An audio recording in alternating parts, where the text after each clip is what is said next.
welcome to Crank It Up. I'm Jim Price, and on today's video of the Breakpoint, I want to talk about VP farming bases.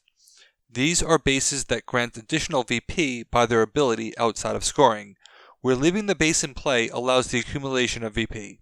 I thought that we'd see a ton of these bases based on how the game was progressing, but we only ended up with 4. One of the interesting challenges of podcasting for several years is that you go on record with your opinions, which can change over time, and you have to wonder what you said in the past to make sure you are consistent or be aware of how your views change over time. VP farming is an aspect that I've soured on pretty severely, as it can feel like you are playing a different game, and this is largely reflected in some of the bases I'll discuss today. Let's start with the reality of VP farming, from any perspective. It can provide catch-up points, which is important since breaking bases usually results in other players gaining VP. The nature of the VP also matters. If I destroy a minion, I get a VP, but that makes the base less likely to break and can start a war of attrition you may not be able to win. VP farming can also speed up what is already a short game, though others disagree on this perception.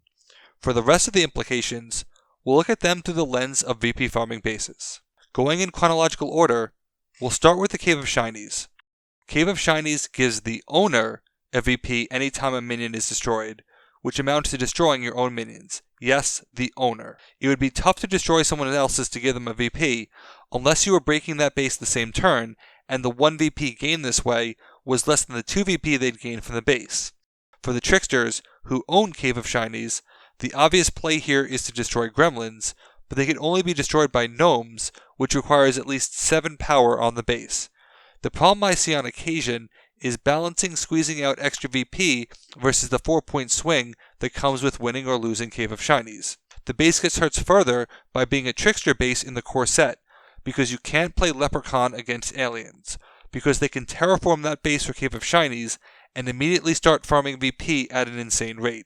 The difficulty with destroying your own minions is that it generally consumes more than your minion play, like a broadside. In the case of Leprechaun, turning all minion plays into VP is extremely efficient.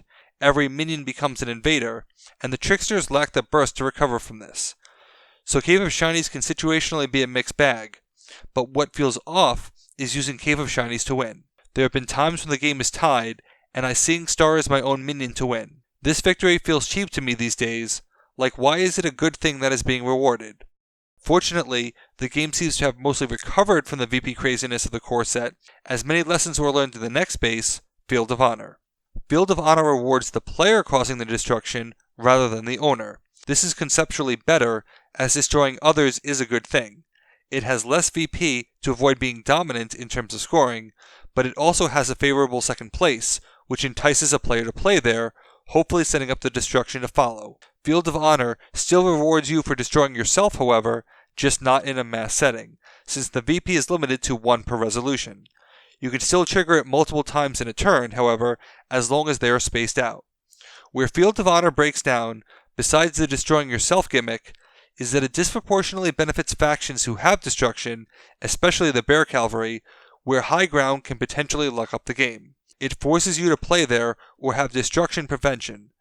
Field of Honor can create situations where the destruction player wants to smash minions while the opposing player wants to smash that base, and while at least emphasizes smashing a base somewhat, it does have a tendency to get dominant. The next VP farming base is my favorite in the list, and probably one of the most forgotten bases, Rylar. Rylar, in my opinion, tends to do everything correctly. First, the destruction is triggered by the base itself, allowing everyone equal access. As a start of turn effect, it is both delayed so as to not feel cheap, and also limited to once per turn, both of which are good things. But the ability is also combined with a relatively low 4-point favorable VP spread at 18. This means that it is possible that sacrificing the minion can cost you the win or VP at all. One of my favorite moments from the first March Smashness is when Rylar came out and I already had a 2-base lead. Kung Fu Fighting Dinosaurs sacrificed a minion to gain a catch-up VP, and I was expected to do the same with the locals. But I didn't, and that choice is really interesting, because if I did, he could potentially get the base next turn, but if I win it this turn, I can put the game out of reach, so I broke it normally. I had a reasonable option to sacrifice the minion, but chose not to, and in different games I'd make a different choice. It's a meaningful choice that doesn't feel automatic or cheap, which is a very good quality for that base. If I could change one thing, which really doesn't matter unless you are playing with the broken variant where you just use the bases of a faction, this base is bad for the minion-starved minions of Cthulhu. This base is great for Innsmouth, who have no minion equity and fetch future locals, so they are easy to sacrifice. But the final base, City of Gold, where do I start? Hate is a strong word, so I need something a bit stronger.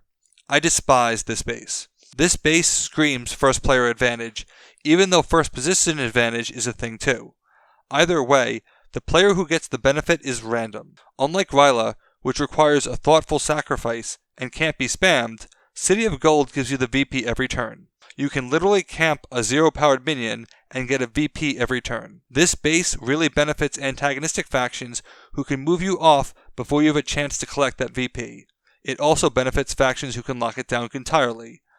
But because the breakpoint is so low, here's what ends up happening. The base comes out, the first player plays there. Not wanting to miss out on a free VP, the other players are forced to play there. This moves the base really close to breaking, so the first player gets a VP and has all this power creep to work with, so it's an easy burst. This becomes an extremely efficient 4-1-1 base, and while I like 4-1-1 bases, that's not how they should exist. For the Explorers, they are basically guaranteed to win this base because of the Crypt Looters. They can even get a 16-point solo fairly easily if they start on someone else's turn. This base was a major factor in the March Smashness finals in absolutely the wrong ways, and it is extremely unfortunate that the ability is dead for most players. There are times everyone can benefit, but for me, it almost always benefits the first position player. Like I said earlier, I expected the game to have a ton of these VP farming bases, as we saw 3 in the first 3 sets, but not another for a very long time. And who knows when we will see another again. Bases having VP abilities isn't necessarily wrong, as long as the context is right. Some do it better than others in my opinion, but where do you stand on VP farming bases? Let me know in the comments. Next month we will do something very different, and I hope you enjoy it. Thanks for watching, be sure to like and subscribe, let's shut it down.